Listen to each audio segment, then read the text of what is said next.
Good morning. Welcome to Fallawsophy.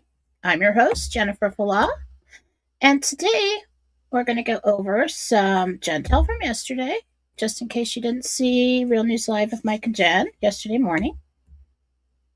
The Jentel is posted in written form on Fallawsophy on Telegram. If you are not following me on Fallawsophy on Telegram, you should be, because that's where I put a lot of information. And the Jentel confirms.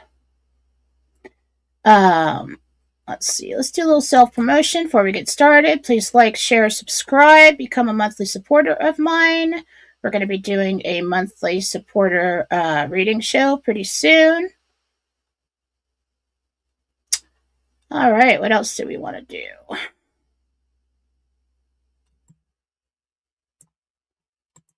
If you'd like to book a reading with me, you can go to Fallawsophy.com. You can purchase and schedule yourself there. If you're looking for healings and classes, you can go to JenniferFallaw.com. And both of those links are in the write-up of this show.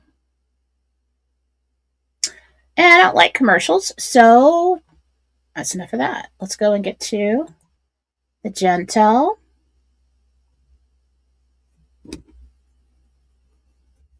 So this is Jentel, Interdimensional Meditation for February 16th, yesterday, 2026.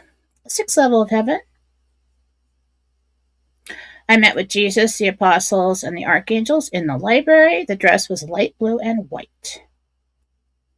RV News. Jesus spoke. Now, this makes sense because everybody's been told to be quiet. A lot of the truthers don't put too much information out right now. We're trying to get something done.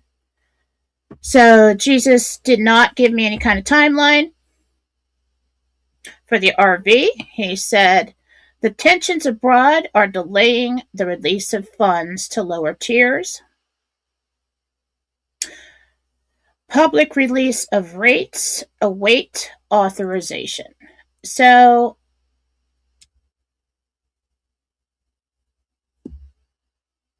I think they want to come to some kind of deal with Iran. So we wait. After that, he showed me, and we did have, and it was true that we did have a scheduled release for the 15th. He showed me a piece of paper crumpled in a man's hand.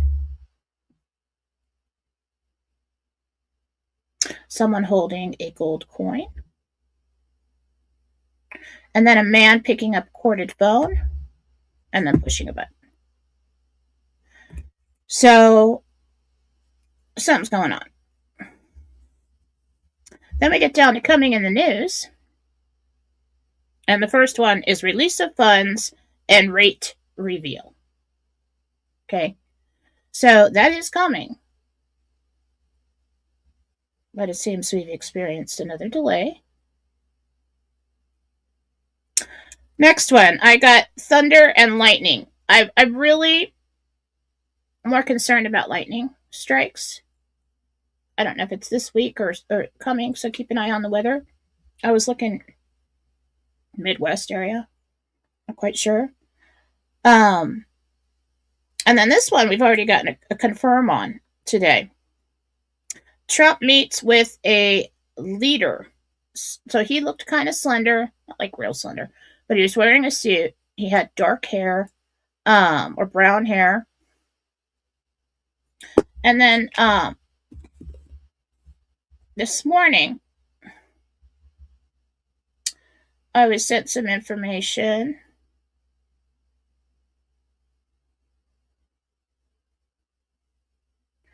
And I saw a picture of the guy, and this is the guy that I saw.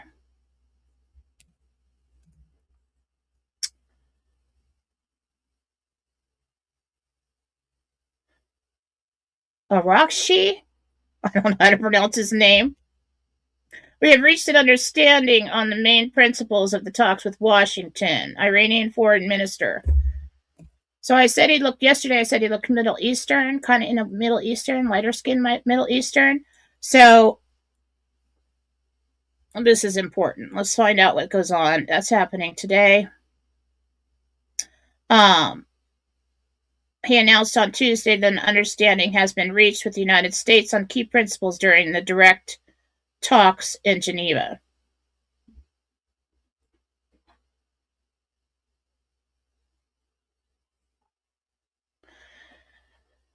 Um, According to Iranian media outlets, including Video News Agency, he stated that we held more serious discussions. So basically, they're working on a peace deal. We want to see if that goes through. That's a Jentel confirmed. Saw him meeting with him. Next, I saw railroad tracks.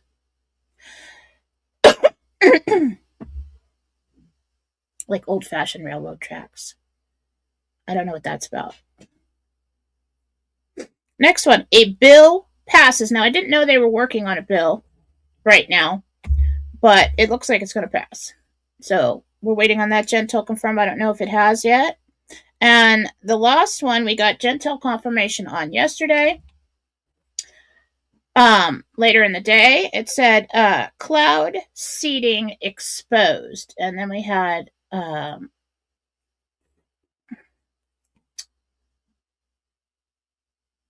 Marjorie Taylor Greene says cloud seeding conspiracy is real. That's pretty specific with the wording, so I'm taking that one as Jentel confirmed. So this morning, I still feel like that they're working on a deal. And that's important. So we're probably looking at I'm not going to get any. You know what? It could be our Wednesday. We'll see. We'll see. But any other contacts are really staying quiet. That's all I'm going to say about that. Because I don't want to mess anything up. All right. And that's Jentel for today. Get the comments. We are going to do some readings today. I'll tell you when to do the rumble rants and things so it doesn't fall off the screen. But today we're going to talk about truth and blame. And how that, there goes the voice again. I have to start taking my allergy pills.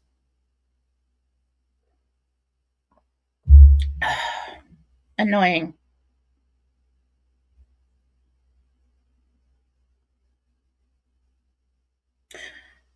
So I'm going to talk about this because focusing on blame when we're working on our emotional and spiritual evolution can really block the release of negative energy in your energy field. Okay, focusing on everything is everybody else's fault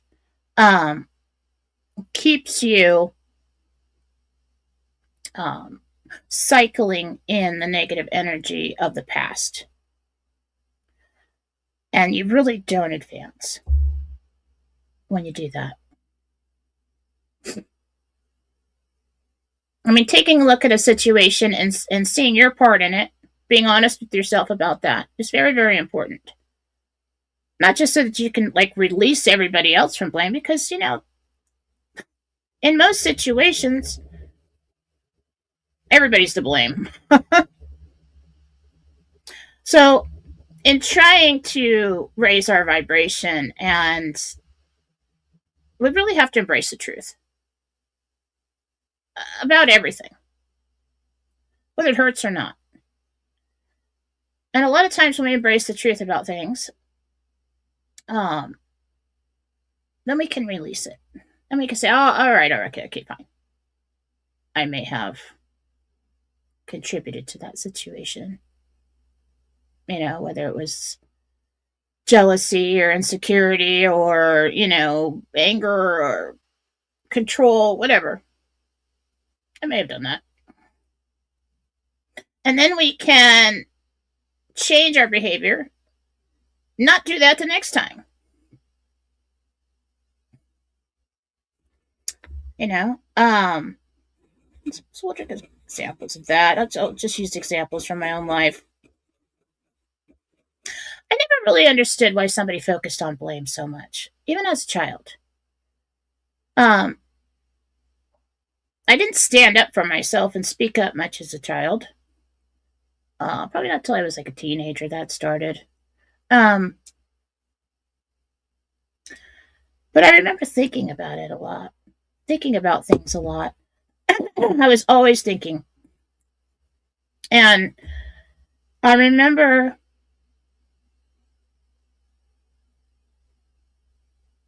like when we'd get in trouble as a kid, be my brother who's 7 years older than me, and then my sister who is 11 months to the day older than me, Irish twins, and me, the youngest. And my dad was he was in the military, he was out by then, but he'd line us up. Who broke the vase? Dad was always so focused on who did it. And then to sit us down, he was also an alcoholic at the time, but he'd sit us down and give us these long lectures about why what we did was so bad and how we should never do it again. But he'd line us up, and of course, me and Randy are like this. I mean, we've always been like, and at that age, it was you don't narc, you don't tell, no matter what, no matter what. And I was just like, not getting anything out of me. Do I know who did it? Yep. Was it usually Randy? Yeah. But I never told. I never told on him because it was like code. You don't do that. My sister, of course, everything. She thought everything was always somebody else's fault, even if it was her fault. And a lot of times it was her fault. Just we're running through the kitchen or the dining room, and we hit the dining room table, and there's a glass vase on it, and it's mother's favorite vase, and it falls over, rolls down, falls on the floor. Nobody meant to do it, but it happened, and I get it. And now I'm not talking about blame when it comes to car accidents and crimes and serious situations. I'm talking about everyday life interactions with people, okay? And how we deal with it. So I noticed that there was always this silence trying to find out. Dad walked the line and looked at us in the eye, like, did you do that? I'm sitting there like, no. My sister immediately starts pointing fingers. Immediately.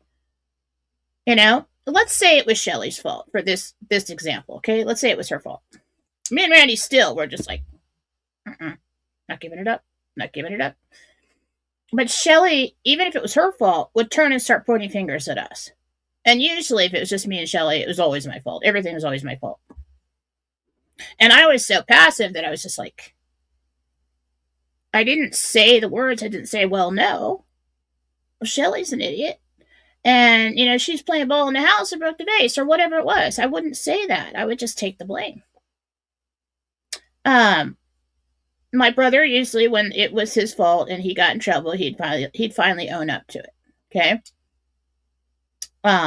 Me, if they pressured me too much, I mean, I wouldn't give anything, but if they said, if it was my fault and I did it, I'd be like, did you do that? Yeah. Yes, I did. Yes, I freaking did that.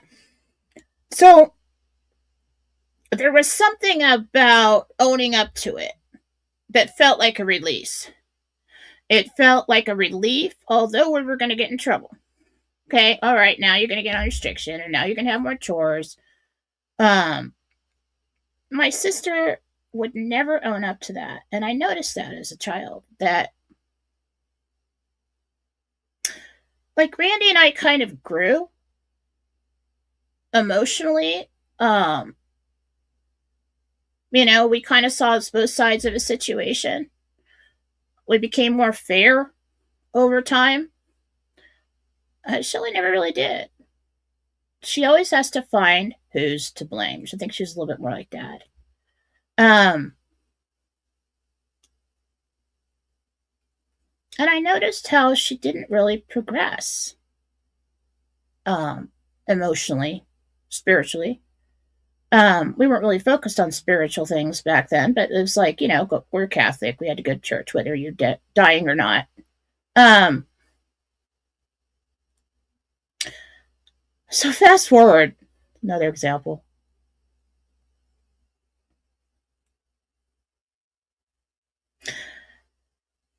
So my parents, I don't know, Gen Xers, I'm gonna sound like a bad kid here, but Gen Xers, you're gonna know what I'm talking about. All right?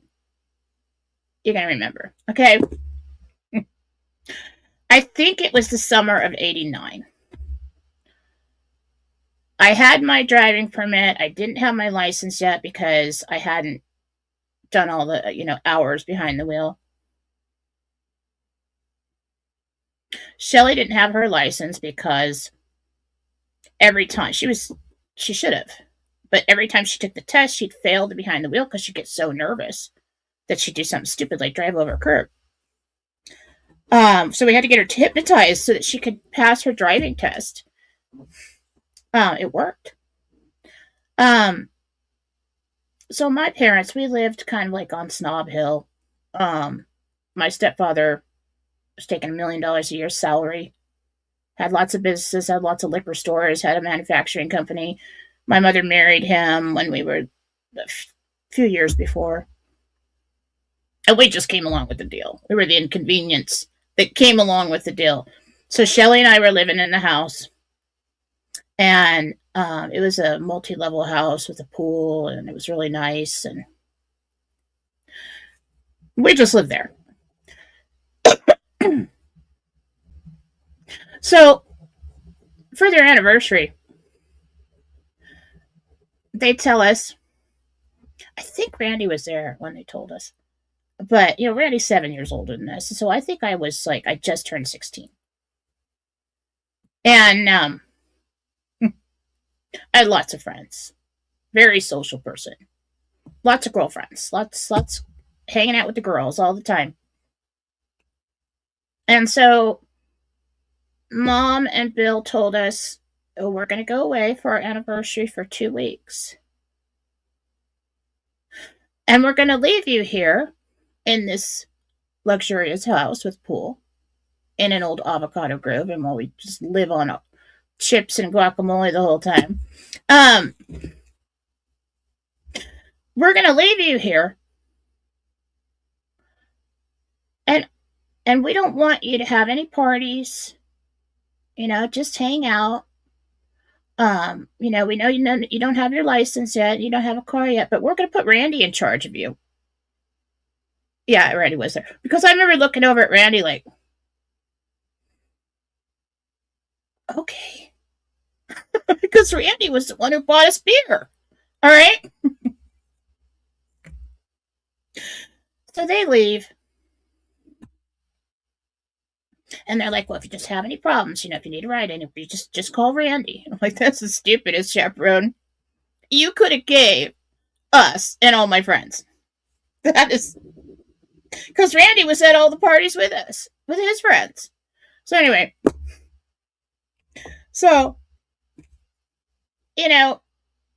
they leave. And Steph calls me. All right, best friend ever. All right. It was Steph and Linda and Ann at that time and a bunch of other girls. So Steph calls me and goes, I don't have a ride. Can Randy come pick me up? So I called Randy. Randy. Didn't answer. And then Shelly wanted her friend to come over. So it was like Ferris Bueller's Day Off with me and Shelly standing in the front of the house looking at my stepfather's Mercedes. And she's like, you think you can drive that? And I'm like, oh, I can drive that. Do you think we'll get in trouble? I'm like, probably. We could put it back exactly. We could mark where it was and put it back exactly where it was. And we'll even put gas in it. We'll make sure the gas is there. We're stupid. So we took the car, sunroof open, went and got Steph. Then I went and got Linda.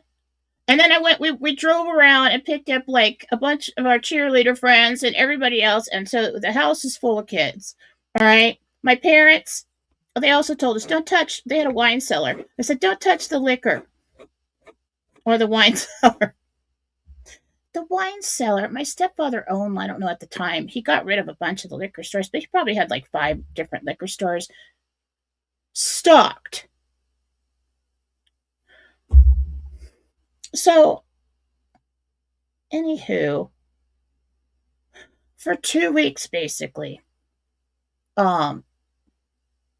we lived off the we lived on margaritas and chips and salsa and pizza and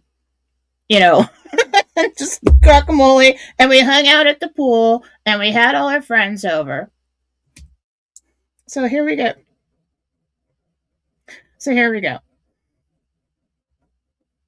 Blame. For many years, I blamed my stepfather for that. Which I know I shouldn't have done those things. I shouldn't have drove the car. But I mean, think about it. You left a 16 and a 17-year-old at home with basically a liquor store in the house. Stacks of $100 bills in case something went wrong or we needed anything. And Randy was our chaperone. No car to go anywhere. Randy's supposed to pick us up. Can't get him on the phone. So I'm like, you know what did you expect was going to happen? We're going to party for like 2 weeks at the pool is what's going to happen. Okay? And all these years I thought, well, my stepfather's always trying to, get us on something, right? Like, oh, you really screwed up now. Trying to show mom that her kids are a bunch of losers. So, we gave him something to talk about. And I drove the Mercedes around town, picked up all my friends. We basically just, well, you guys, you Gen Xers, you know how 1989 was. It was fun. It was fun, okay? So, all these years, I'm like, you know what? Oh, and then like I blame my stepfather for setting us up. Okay.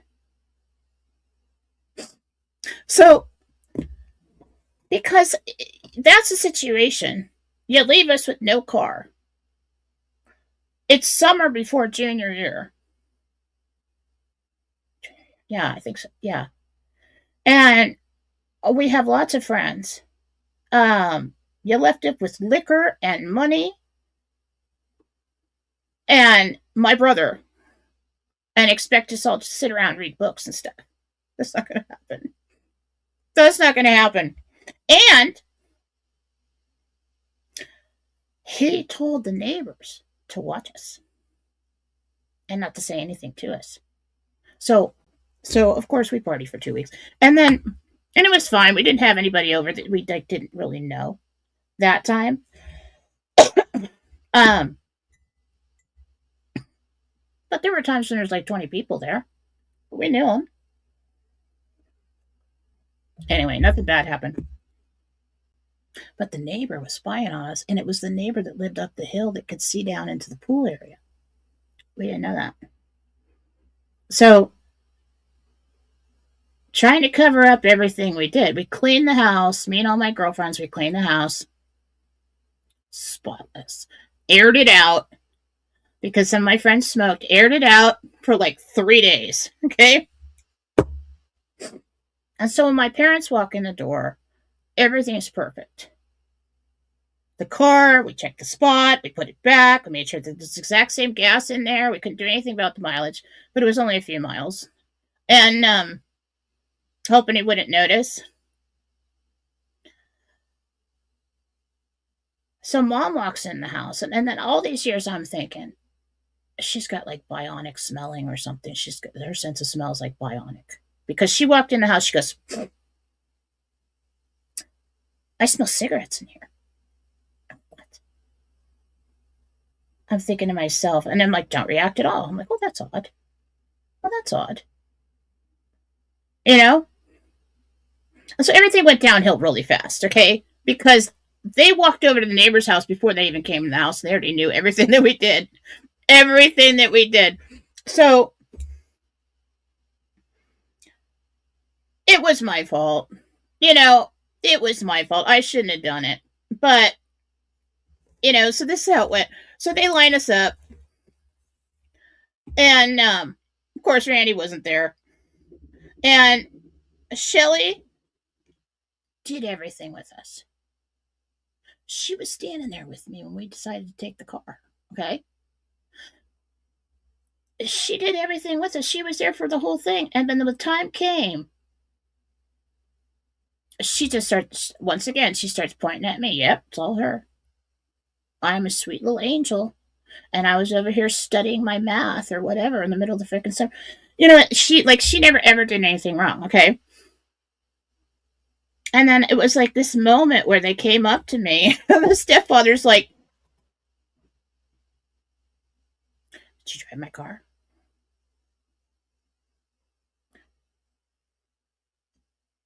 Did you drink all the tequila and fill it back up with water? Did you have a party here for 2 weeks while you were gone?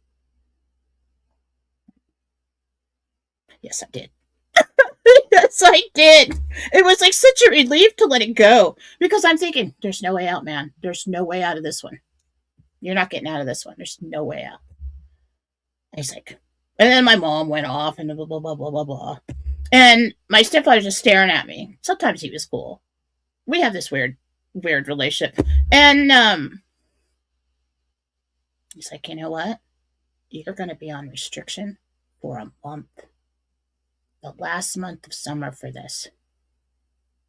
And I'm like, he's like, was it worth it? I'm like, yes, it was. It's like, yes, it was. I just made memories that I'm going to have for the rest of my freaking life. Yes, it was. And for some reason, he respected me for telling the truth and owning up to it. And so it was the restriction wasn't that bad. It was just extra chores, and you couldn't go to parties, and you couldn't do all that stuff. But the thing is that Shelly never let all that go. She never owned up to it. Even when I was owning up to it. Yep, that freaking happened. And my stepfather told me, I'm glad you actually owned up to that because I had the neighbors spying on you the whole time and I know everything that you did. And I'm like, I really hope the neighbors don't tell mom everything that we did. But,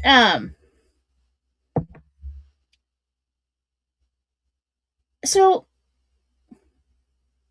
the point here is sometimes people will put themselves through so much misery trying to find.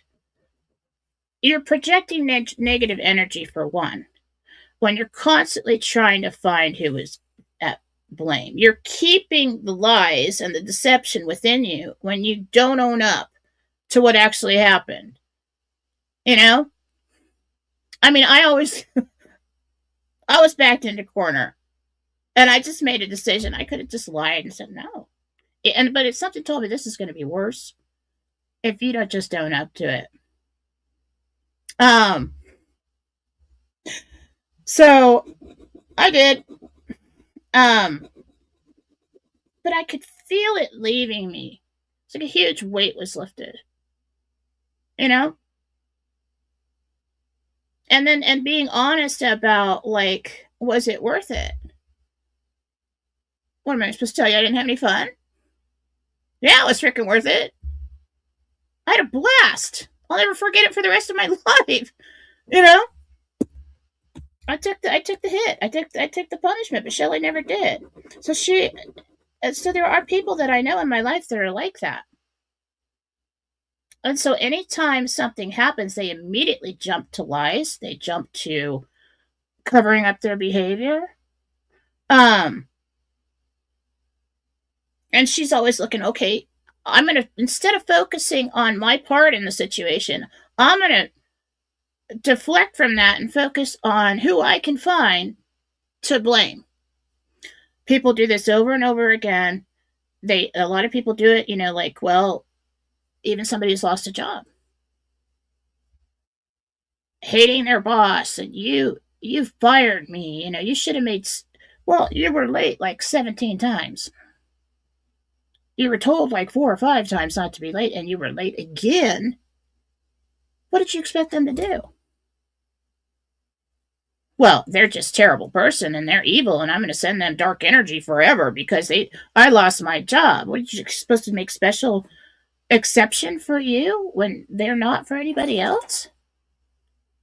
Own up to it. See, if you don't own up to that and accept that, well, okay, I understand that they're just doing their job and I wasn't living up to my part of the bargain. I'm going to learn from that and I won't be late anymore. Okay, that is growth. That is seeing the situation for what it really was. So, one way that we can release more dark energy from our energy field, to let in more light and to be high vibrational, is to take a look at a few situations in your life. Well, yeah, maybe I did that.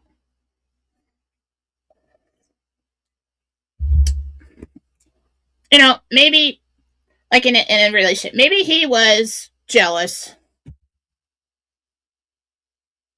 or did some things to make me jealous. So maybe then I did some things to make him jealous. Or said some things, or vice versa. And now we don't talk anymore. Because we both got mad and jealous, and now it's all his fault because he shouldn't have done that. Well, did you do it too? Yeah. We get mad at people for getting mad at us, or for our behavior. So we don't want to own up to our own behavior.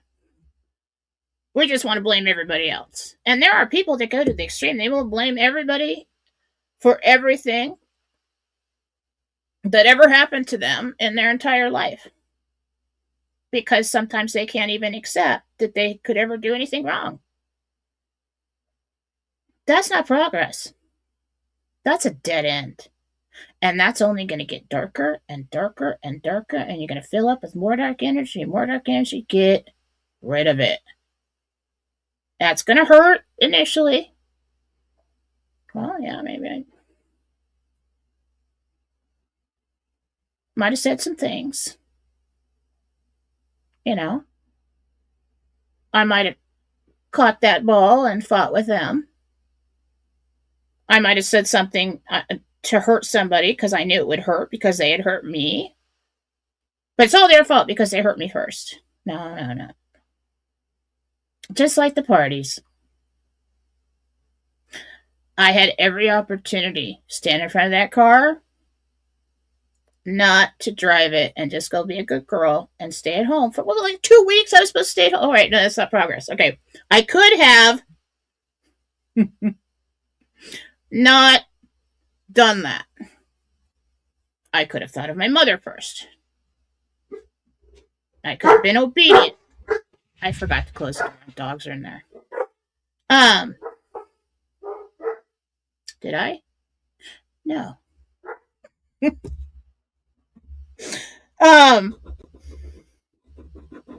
But then I blame my stepfather after it for being such a jerk. Oh, that's absolutely excessive. Put me on restriction for a month? A month? You left me home with no car. You know? And, you left us with Randy, which Randy was awesome at that time. Because it was like, call Randy if you need anything. We're out of beer. Randy, we're out of beer. And Randy would come over and take us to go get beer. Oh my God, we had fun. Anyway, but just in relationships, in work relationships, and everything, the exercise is don't go down deep and start making yourself depressed and think, oh, everything's all my fault. No. What I'm saying is, as we move forward, the exercise is to take a look at both situations. Put yourself in that other person's shoes. Did you back them into a corner? Did you ask them for special treatment? In a work situation, did you expect them to go the extra mile for you when you couldn't even show up on time? Did you not perform your job the best of your ability? Did you slack off? I mean, in the relationship, well, he cheated on me, and yes, big sin, big bad thing, okay?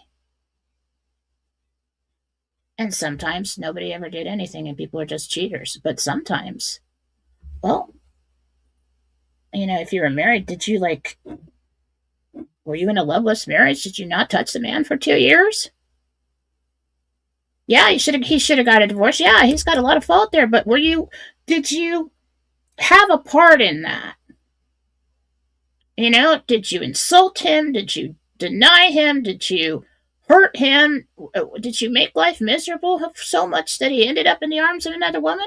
That happens. Is it okay? No. But we're just going to recognize our part in it. And once you accept that, well, yeah, I could have done better. I could have been better to him. Or I could have given more. I could have stepped back from jealousy and anger and communicated better. You can feel it leave you when you acknowledge your part in a situation. And then you've grown. Okay, so next time, you probably won't act the same way. And so we're evolving. Okay? But if you stay in a place where you're constantly looking to blame somebody else for the entire situation or everything that's going wrong in your life,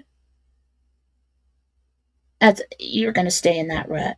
You're not going to advance, and you're actually going to create more negative energy in your life and in your energy field. And your creation is tainted because you don't have enough power in you for the positive to manifest, to be created quickly. Okay, because the darkness within you, the dark energy, the low vibrational energy, chips away at it. Now, some of the jealousy is one of the darkest of energies. Of course, so, and this also, when we hold these things inside, it also leads to repressed feelings. It also leads, like, too much fear leads to anxiety. Too much anger leads to rage. Too much jealousy, what does that lead to? Too much jealousy. Envy.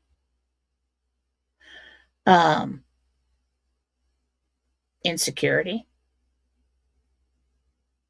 It's just all toxic. Now, if you care for somebody and you feel like they're off with somebody else, yeah, you're going to be jealous. Yeah, you're going to feel bad. That's normal. It's okay. That's okay. But to start hating that person for it, or to start, let that churn up and really keep that in you,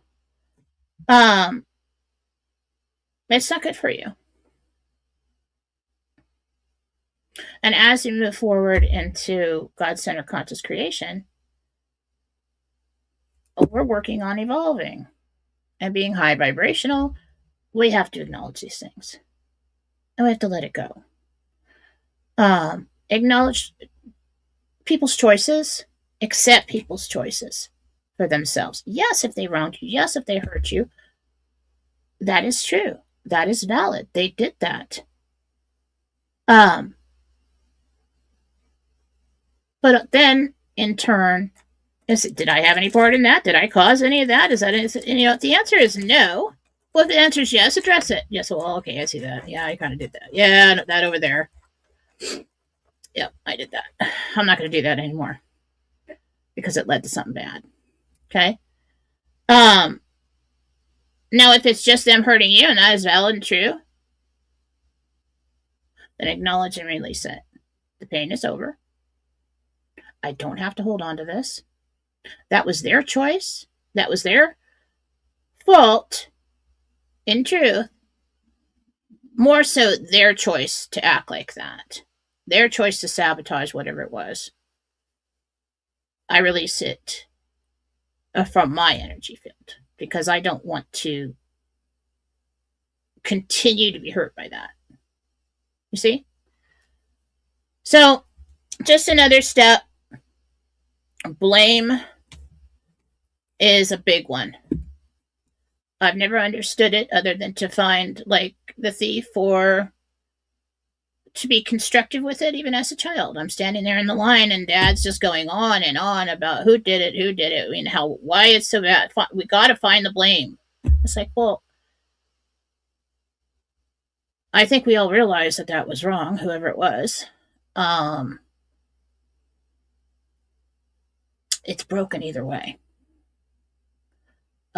We've all suffered collectively from whoever broke it. Why are we standing here still trying to find out who did it? What does it matter? It's done. The only way that blame is, matters is like it's a crime. I'm not talking about that. All right.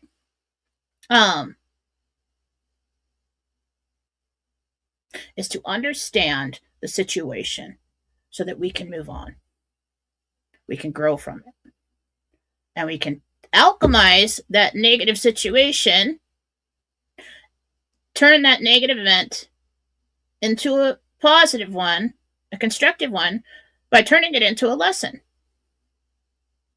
Okay, yeah, well, I did some things and I lied about it. So I'm going to be honest with myself now. I'm going to release this now.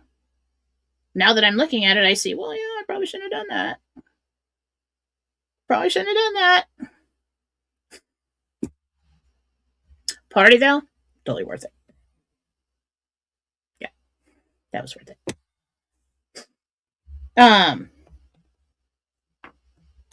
If I could go back, because of all the fun we had, I have so many memories from those 2 weeks. If I could go back and do it again, I would. So it was worth the restriction, and I would have done it better too.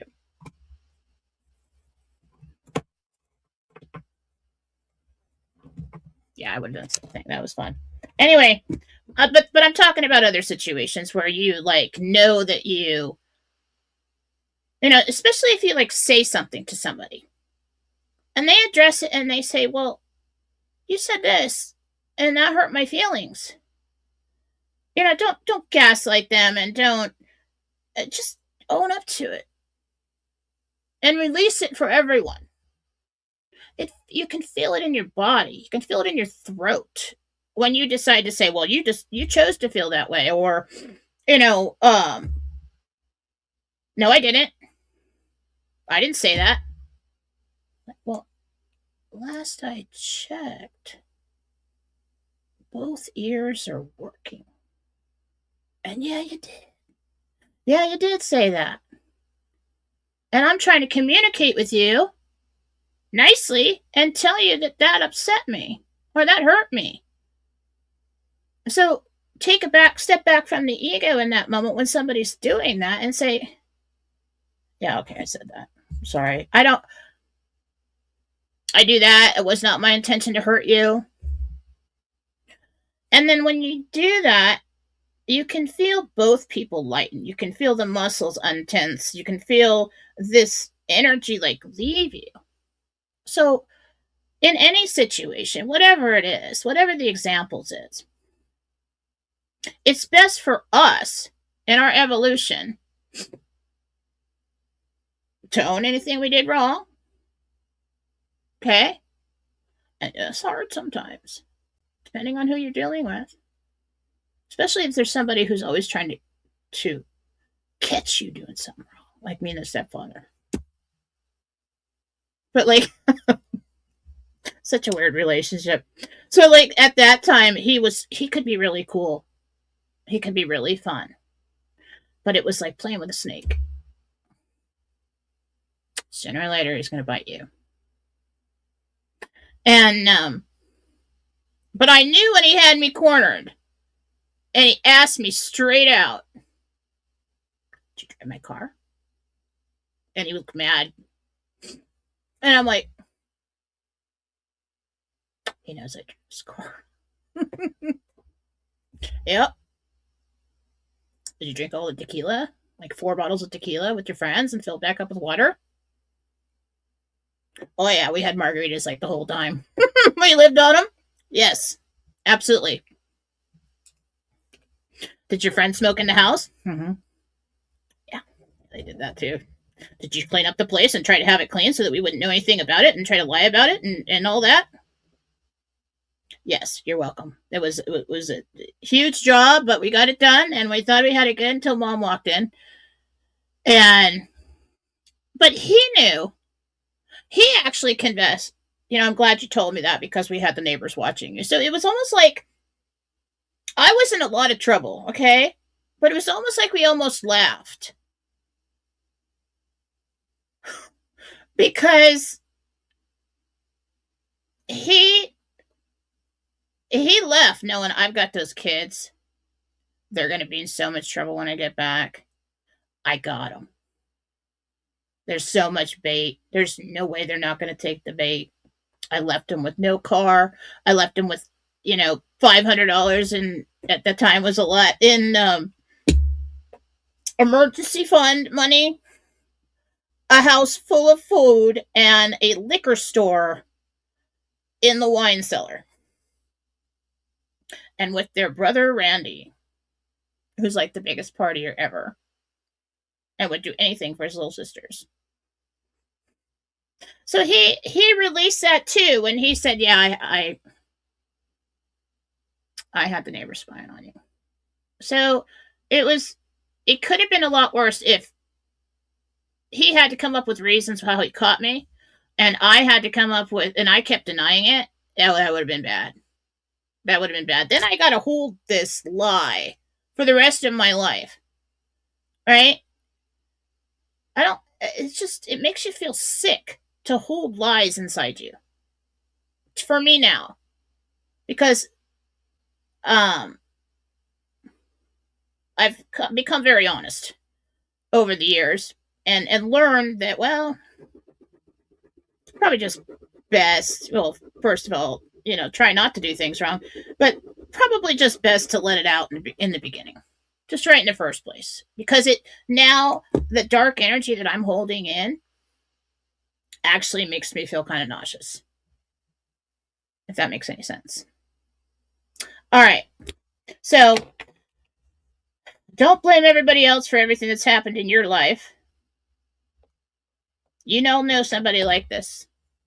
My ex was like that. Blames me for everything. Everything that's ever happened to him. Even before I knew him. I mean, like, okay, that makes a lot of sense. For being who I am, for doing what I do. And I'm like, it was who I am and doing what I did before you met me.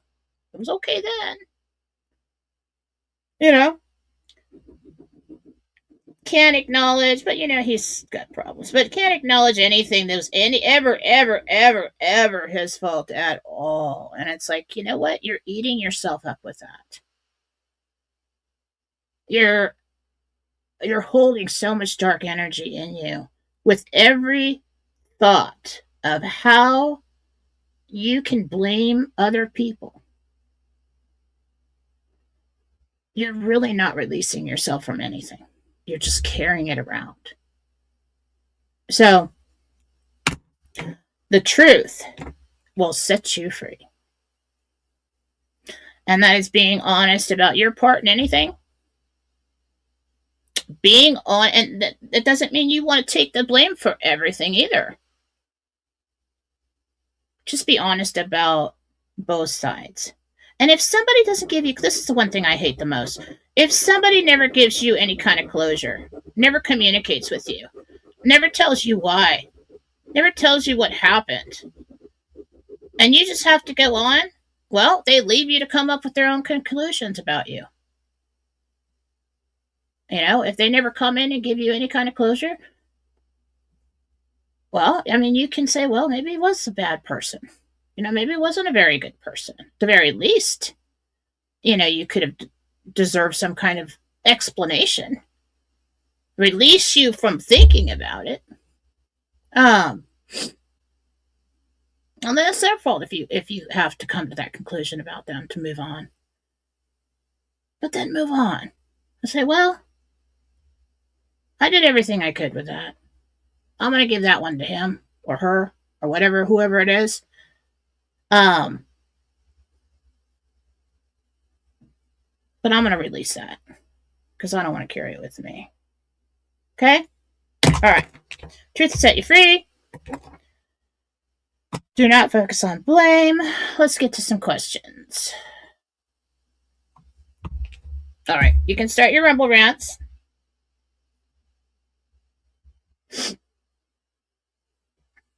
Things are really different today with the kids, isn't it? Like, I never even told my kids all the stories. I mean, it was just normal behavior to go to parties every freaking weekend and, you know, out to the river. Oh, we went to the river one year. It was a blast. And like the whole school, I think we were seniors or something in the whole, no, it wasn't. Yeah, it was. Yeah, it was senior year. The entire school was there. It was like Squaw Lake. And the river was kind of like had an inlet at that year, and we just all camped all around the river. It's hotter than hell.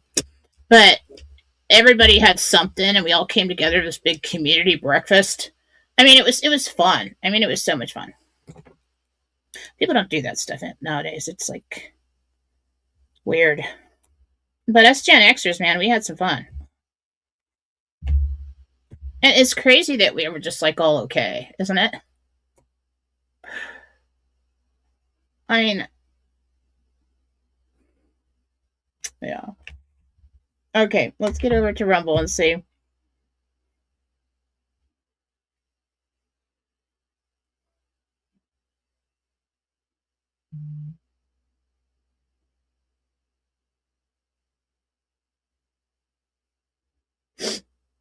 What am I doing? Okay, here we go. Got distracted. This little blue pill. No volume. Gotta put on the ugly lady glasses so I can read. Okay. My goodness. Here we go.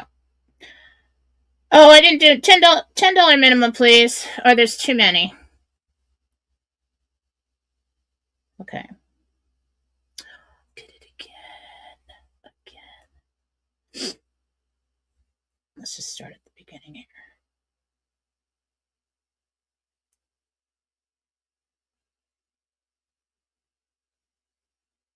Hi, Weather Joe. Gina. Gina's in there. Lori, Susie, Trish Cat. I see you guys. Linda.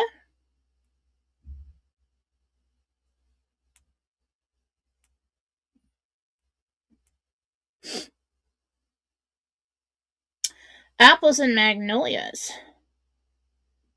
Carrie here. Will we be able to buy 7725 Country View Place soon? Country View Place. I'm hearing there's an offer on it when you want to do that.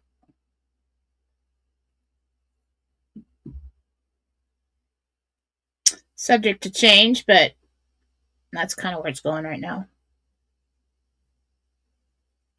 RCR13Q. Hi, Jen. This is Rosalie. Do you see me and my husband, Tom, reconciling? Rosalie and Tom. Go lay down. Bear. They're growling at each other over this. They have like 100 balls, 100 tennis balls, like everywhere. And they will fight over the same one all day long. Go lay down. Just my babies. Tom and Rosalie.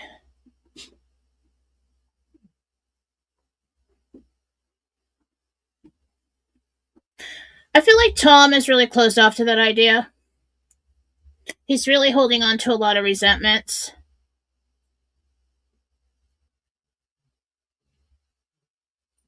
Really feel like he's like having a midlife crisis and like thinks he can just go off and date everybody and do all these things.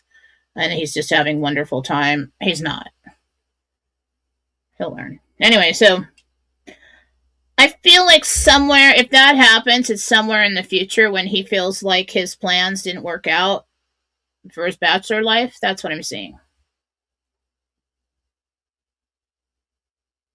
But you're going to have to decide whether it's okay how long he had made you wait while he was playing around.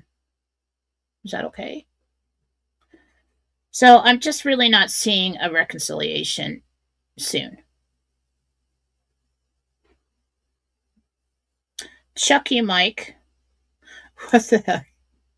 Is that how it's pronounced? Okay. Oh, you're Mike. Okay, never mind. Um, by when will I get my driver's license successfully renewed? March?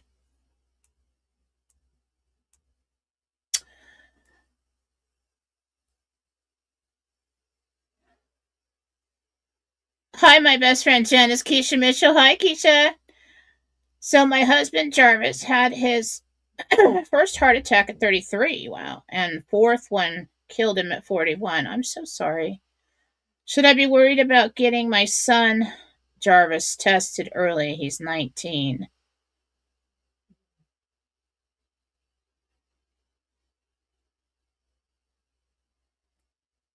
Let me look.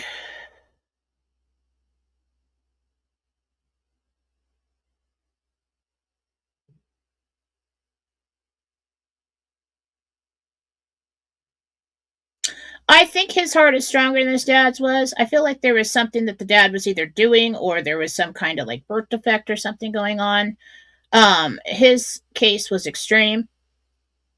I do think that Jarvis should possibly around the age 25 start just having it checked just in case.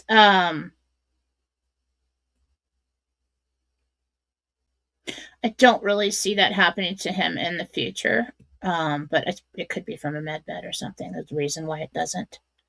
But I don't really see a problem with his heart right now. Of course, if you ever have any questions about that, have him checked. We don't want to mess around with that. Nancy! Hi, Nancy.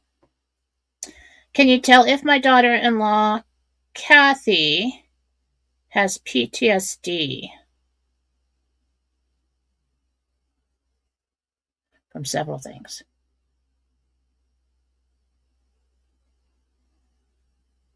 Yeah.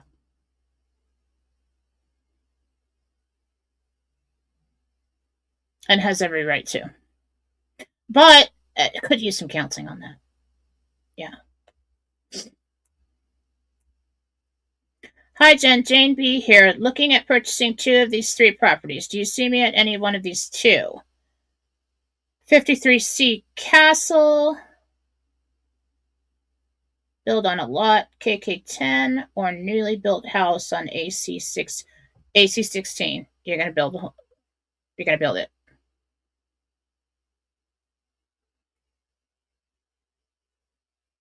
Yeah. AC16.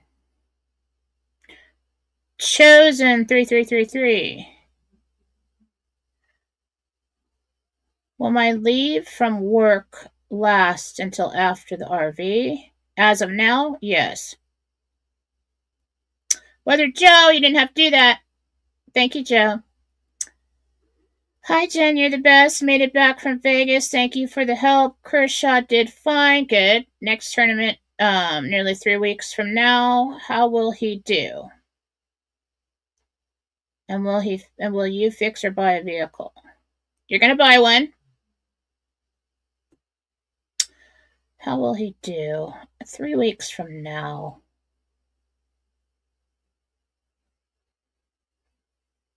I see you shaking hands with somebody in front of a car. I do believe you're at a dealership. I don't know if that was financed or paid for in full. It looks like something new. How does Kershaw do? Really well. He does really well. All right. Good morning, Jen. Paula T here. Will I purchase 18245 FM16 in Lindale, Texas? If not, do you see the area of Texas I will focus on? Not for that location. It's just like draw a circle around Lindale. It's in that area. Lindale, is that what it's called? Yeah.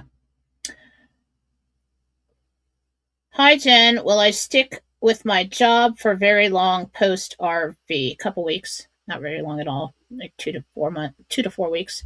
It's a short period of time.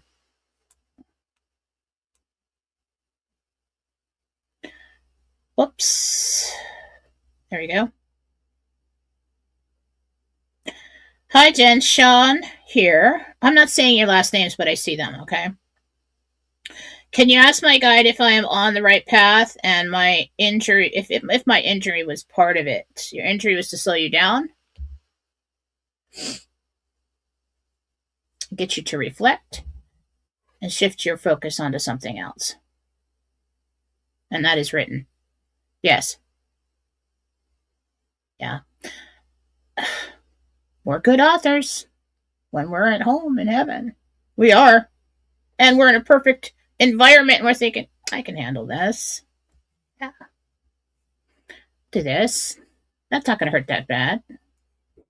Because we know that after that you're going to be okay. But in the moment when it's happening to us, we don't know that. We're just like, why would I have ever written this into my story? It never makes sense at the time. Later it does. And sometimes that's a good way. It's a good, healthy way to look at it. Something that happened to you in your life. Something like that was beyond our control. Like, where did that come from? Like, is this trying to shift me into another direction? Is it should I be focusing my efforts somewhere else? Was I running into a dead end with what I was doing before? Was I not, was I burning my candle at both ends? I'd love to do that. So yeah. Mike H.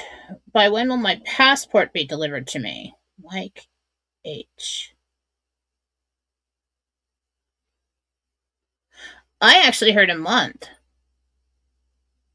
Takes a long time. I gotta go get one. I just haven't done it. Susie Q, hi. Is the 129 Park Place Beach House a good fit for my humanitarian project, and will we secure it? Yes, it is.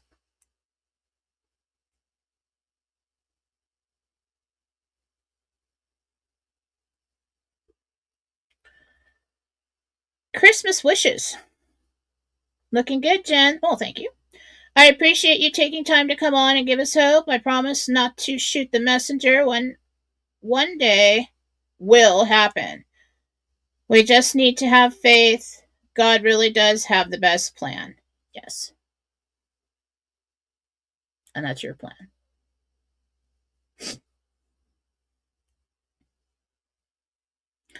Dash Lady. Hello, Jen. Deb M here. How soon do you see me retiring from my current job? As of now, and if everything goes well, within a month.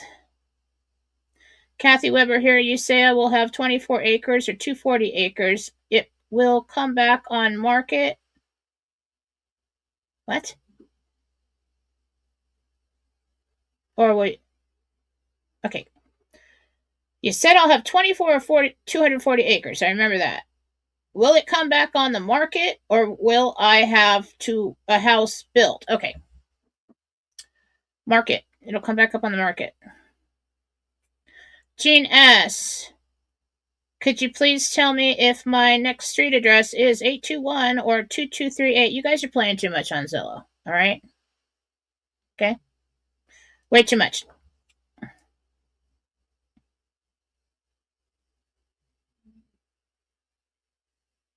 I'm leaning towards 2238. We'll just see how long this takes. Rita, my son Miguel has breathing issues recently. What do you see?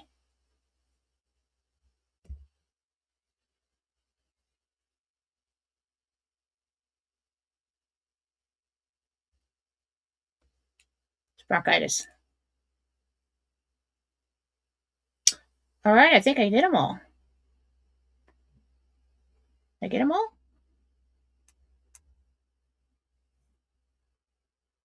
Sound of Freedom. Hi, Jen. Mandy here. My Uncle Mick's health is declining fast.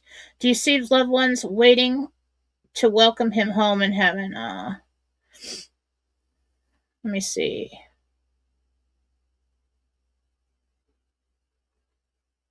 Several. Gabriel said yes, several, and I just saw like a man laying down, and there's like at least 3 or 4 men standing behind him. Yes. Hi, Jen. It's Lisa J. What do you see me doing on July 11th? Lisa J. I always feel like somebody's testing me when they ask me this. I think I'm just overworked.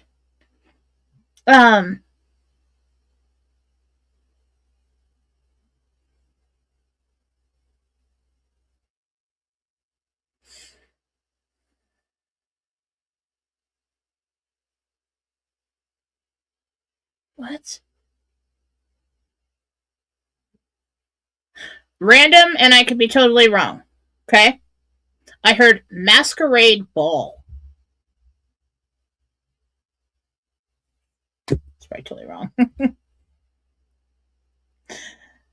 Danae, good morning, beautiful. Thank you. I'm looking at purchasing 2 of these 3 homes. Do you see any of these addresses in my future? 2799 or 2830 or 16? 2830. All right, guys, stop the romance. If you're typing one, push it through, but I'm going to get going.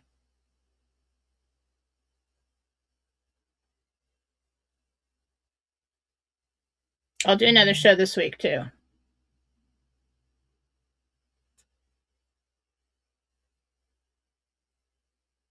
Now, just to let you guys know, we've been talking about signs. We're getting signs like crazy. Okay? The ladybug signs actually stopped except for a gift from Scott B with that mug you sent me that's etched with it's etched. It's a yellow like a Yeti tumbler mug. And then it's etched with Jentel and a ladybug on it. It's absolutely amazing. I love it. That's the only ladybug sign, but I've been getting the other ones.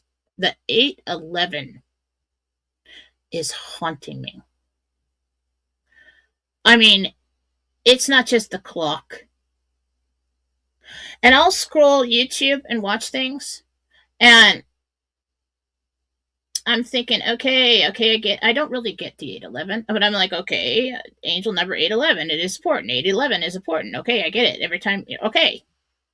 So then I'm scrolling, And the show that I did with Mike Barra from 8/11, from 6 months ago, pops up in my feed. I'm like, oh, you're kidding me. That's a good one. I mean, that's a good one. And it was a date. It was 8/11. It was August 11th. And the sevens are not stopping. And then I was out yesterday in a parking lot, and I was like, I decided just to pause and sit in the car before I went into the store, and I was thinking, why am I sitting here? And then I look up, and I hadn't seen the crow sign in a long time. And this big black crow, only one in the parking lot, big one, comes and lands on this red car right in front of me. Turns around and looks at me, and I'm like, that's kind of freaking me out. But that's good too. That's a good sign too. And the reason I was pausing there is because Katie called me, and she had a situation with their store yesterday. She works at a store, and like a boutique. Somebody called and said they were police, and all the money in the register is counterfeit. And it just totally just knew her name, her address, all the people's names in the store, like badge numbers, everything. Just totally scammed her and scared her to death. And she ended up doing what they were told her to do, and everything. And we had to file a police report and all this stuff. And she called me just bawling, just so scared. Oh my God, what if I get in trouble with the law? And I'm like, what the hell is happening? No wonder I was sitting here pausing, not going anywhere. So I had to go and meet up with her and help her at the police station to file a report and everything. She was just a mess. Poor Katie. She's just always been that way. Like if she gets frustrated, she'll cry. But if somebody's just like being like bullying her, like, no, ma'am, listen, do this, do that, do this. She'll just, okay. She just gets so, I can't even believe that happened yesterday. It was a total scam. Poor baby. So I had to go down to the police station, and I was talking to the police, and I'm like, she's not going to get in trouble for this, is she?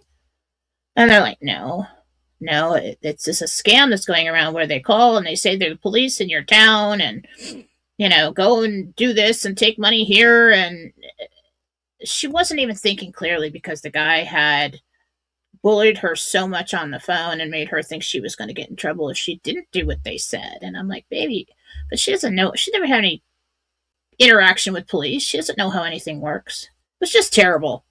Anyway, so I was getting highly tuned in lately with that kind of thing. So I'm just sitting in the parking lot, probably waiting for that call from her. I was actually on the phone with someone else when the call came through, and I just basically, I gotta go. I hung up, and I knew Katie's calling me in the middle of the day. Something's up. But before that, right before that, I got the crow sign.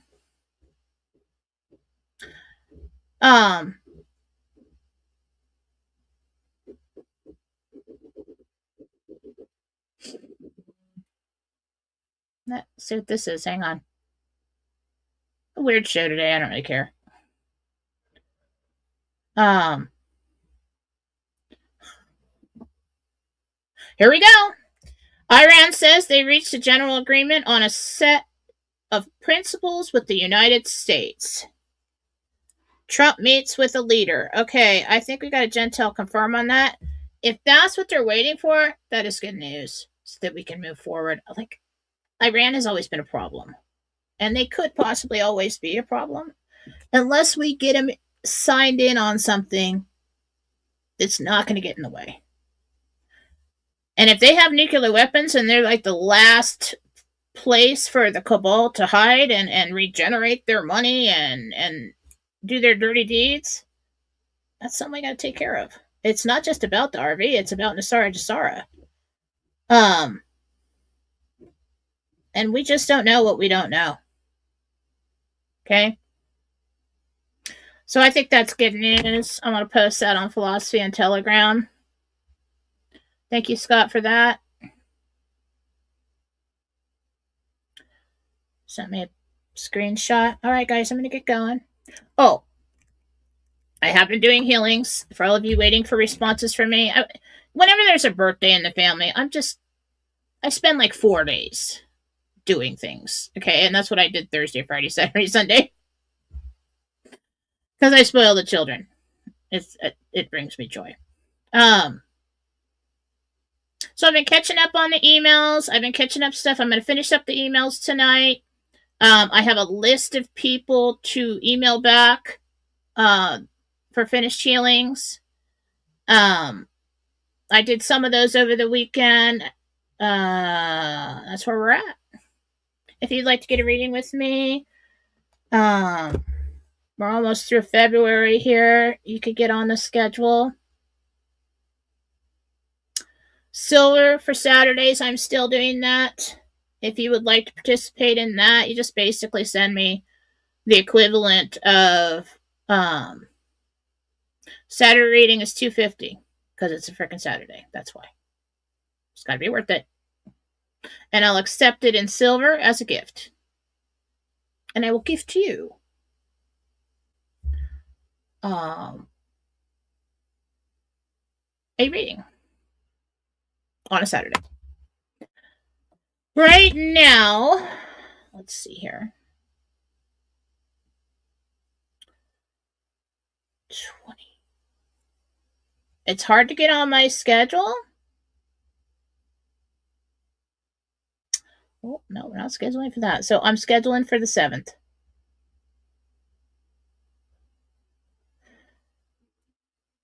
Now, I might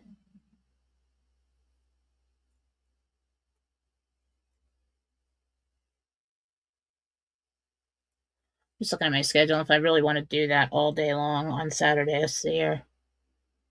I could fit one more in probably on the 21st, but I have somebody to respond back to forget that. I could do her. But if she doesn't want it, I could probably fit one more in on the 28th. And I have room on the 7th for Saturday readings. If anybody wants to do that, email me. Let's see if we have a banner.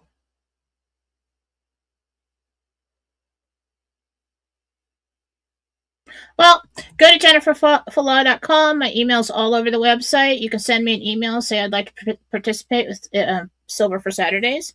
I'd like to send you a gift, Jen, of some silver, and I'd like to talk to you on the phone on a Saturday. Let's do that. And then we'll work it out. Okay? I could also fit people in like in an evening. If you didn't want to do a Saturday or something. I'm not doing Sunday. But yeah, I could probably fit somebody in an evening if you wanted to do that. Okay, since I'm so booked, I'm booked up through March from all the yearly forecasts and the Christmas. So I do have a noon, March 31st. But yeah, so that's what I'm trying to do is fill up the extra time a little bit. All right, guys, I'm going to get going. Have a good day. I don't have to wear these anymore. Have a good day. Do not leave your kids home alone for 2 weeks in the middle of summer with the full liquor cabinet, money, and a Mercedes parked in the front. All right, don't do that. And have the chaperone as the 23-year-old older brother. Don't do that. It's not going to turn out well. And don't get mad at your kids if you do that, because they're going to have a party. Okay? Lesson for the day. Love you all. Bye.